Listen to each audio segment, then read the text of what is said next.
सभिनी खे भलीकार awakening for education तइलीम लाइ सुजागी चैनल ते।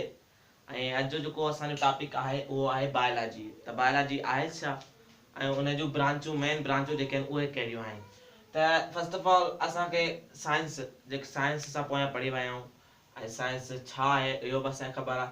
त साइंस में ब्रांचूं हूंदियूं आहिनि, साइंस में शाखूं हूंदियूं आहिनि, जंहिंमें कुझु नॉन लिविंग जे बारे में पढ़ियो हूंदा, कुझु लिविंग जे बारे में पढ़ियो हूंदा, कुछ नेचुरल साइंस हूंदी आहे, कुछ फिजिकल साइंस हूंदी आहे, कुछ केमिकल साइंस हूंदी आहे। त बायोलॉजी फर्स्ट ऑफ ऑल त नेम कहिड़ी ॿोली जो कहिड़े लैंग्वेज जो आहे। त फर्स्ट ऑफ ऑल ॿिनि लफ़्ज़नि जो मिलाप आहे, ॿ लफ़्ज़ मिली करे बायोलॉजी नेम था ठाहिनि। पहिरियों जेको लफ़्ज़ आहे ग्रीक वर्ड आहे, ग्रीक वर्ड आहे बायो, बायो मीन्स लाइफ, ऐं ॿियो वर्ड आहे लॉगोस, लॉगोस मीन्स स्टडी। ठीकु आहे। त ग्रीक छो रखियो, छो त जेको बायोलॉजी ते घणो वर्क कयो आहे उहो यूनानियुनि कयो आहे, ग्रीक साइंसदाननि कयो आहे। ठीकु आहे। त bio plus logos means in जो सिंपल असां डेफिनेशन कढूं त ठहे थी स्टडी ऑफ लाइफ। ठीकु आहे। हाणे डेफिनेशन असां पढ़ी वञो जेकी आहे, it is the branch of natural science which deals with the study of living things, और simply we can say that study of life means natural science जी शाखा, मीन्स कुदरती साइंस जेका फिजिकल साइंस ना आहे या केमिकल साइंस ना आहे, पर ये नेचुरल साइंस आहे, कुदरती साइंस आहे। हिन में असां कशे इन्वेंट को था कर सघूं। ठीकु आहे। नेचुरल साइंस हुनखे चइबो आहे कुदरत खां जेकी बि आहे लिविंग थिंग्स, प्लांट्स, एनिमल्स, जेके बि आहिनि लिविंग ऑर्गेनिजम्स आहिनि उहे।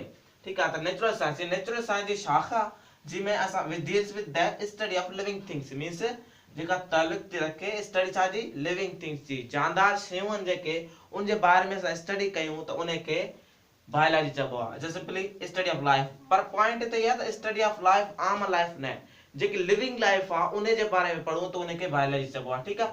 सिंपली असांखे ख़बर पई त बायोलॉजी में छा जी स्टडी कंदा आहियूं, study of living things means जानदार शयूं जेके दुनिया में आहिनि उन जे बारे में मुतालियो कयो वञे त उनखे सिंपली बायोलॉजी चइबो आहे।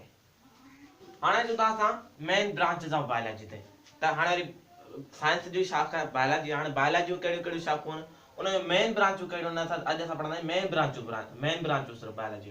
ठीकु आहे। मेन ब्रांचनि में पहिरीं जेकी बायोलॉजी ब्रांच आहे उहा आहे ज़ूलॉजी।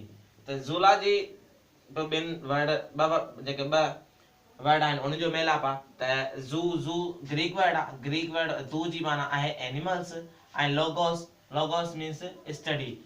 त इन में सिंपली जीअं असां माना कढी सघूं था स्टडी ऑफ एनिमल्स। ठीकु आहे। त डेफिनेशन आहे त it is the branch of biology which deals with the study of animals. हिते जेको असां पॉइंट आहे उहो आहे एनिमल्स। ठीकु आहे। त इहा अहिड़ी ब्रांच आहे बायोलॉजी जंहिंमें असां स्टडी कंदा आहियूं एनिमल्स जी, मीन्स जेके दुनिया में लिविंग थिंग्स जेके एनिमल्स आहिनि, जेके जानवर आहिनि, as a main example is human, त उनजी स्टडी कयूं, उनजे बारे में मुतालियो कयूं त उनखे छा चइबो, ज़ूलॉजी चइबो। ठीकु आहे। शाखा आहे बायोलॉजी, उन में असां छाजो मुतालियो कंदासीं, जानवरनि जो, एनिमल्स जो मुतालियो कंदासीं त उनखे ज़ूलॉजी चइबो। हाणे ॿी जेकी ब्रांच आहे उहा आहे बॉटनी। त बॉटनी ग्रीक ई वर्ड आहे ऐं बॉटनी ॿी शाखा छा जी, बायोलॉजी। ठीकु आहे। त ग्रीक वर्ड बॉटेन मां वरितल आहे। बॉटेन मीन्स प्लांट्स मीन्स ॿूटा। ठीकु आहे। त इन डेफिनेशन थींदी it is the branch of biology. छाजी ब्रांच आहे, बायोलॉजी ब्रांच आहे which deals with the study of plants means जेका ताल्लुक रखे थी स्टडी ऑफ प्लांट्स सां, मीन्स दुनिया में जेके ॿूटा आहिनि, जानदार ॿूटा, उन जे बारे में तइलीम हासिल कयूं, उन जो मुतालियो कयूं त उनखे असां बॉटनी चवंदा आहियूं।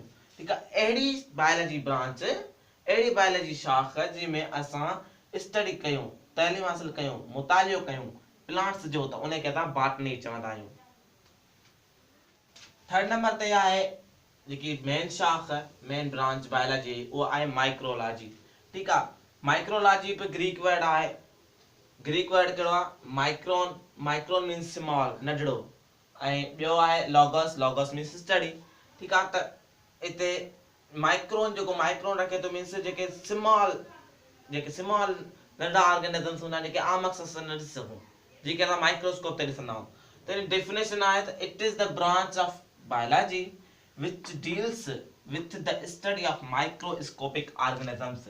ठीकु आहे। माइक्रोस्कोपिक ऑर्गेनिजम्स माइक्रोस्कोपिक माना जेके आम अक्सर सां ज़ाहिरी तौर ते असां मौजूदु हूंदा आहिनि उहे, पर उनखे असां ॾिसी न सघूं।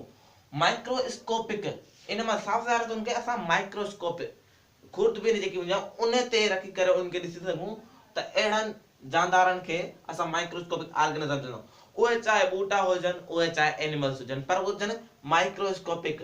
ठीकु आहे, माइक्रोस्कोपिक ऑर्गेनिज्म। फॉर एग्जांपल हिते असां एग्जांपल वठंदा माइक्रोस्कोपिक ऑर्गेनिजम्स जो, त उहे आहिनि प्लाज़्मोडियम, बैक्टीरिया ऐं वायरस ETC।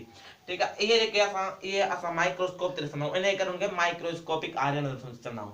मीन्स साइंस जी अहिड़ी शाख जंहिंमें असां मुतालियो कयूं छाजो, माइक्रोस्कोपिक ऑर्गेनिजम्स जो, त उन स्टडीअ खे माइक्रोलॉजी चइबो आहे।